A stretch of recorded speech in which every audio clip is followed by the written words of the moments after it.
nous allons devoir vivre avec le virus.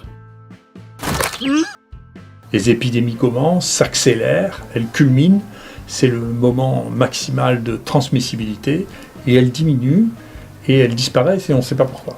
Non, sûrement pas, non.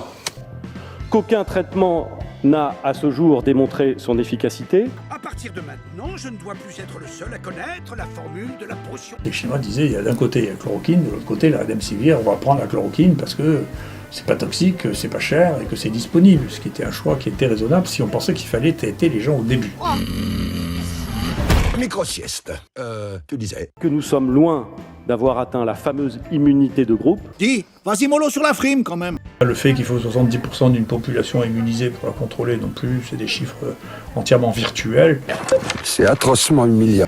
Le virus va continuer à circuler parmi nous. Je crois qu'on a des petites fiches. Les épidémies ont disparu dans le temps, bien avant qu'on ait le moindre moyen de les contenir.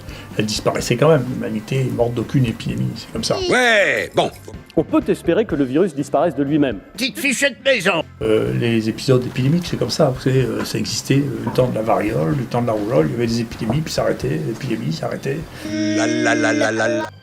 On peut espérer que l'incroyable effort de recherche engagé dans le monde entier permettra de trouver sous peu un traitement.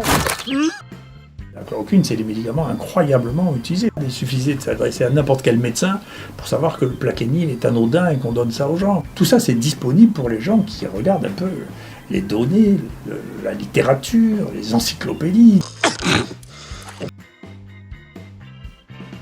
Mais fonder une politique publique et organiser la vie des Français autour d'hypothèses aussi incertaines. On a des petites fiches, des petites fiches.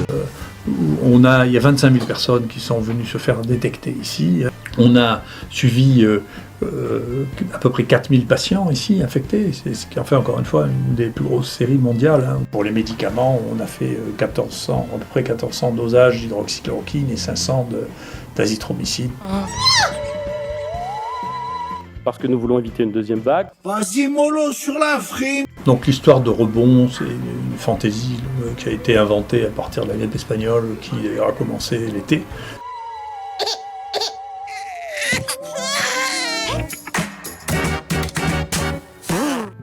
Cette crise sanitaire renvoie décidément tout le monde à un devoir d'humilité. Pour faire simple, je suis le boss.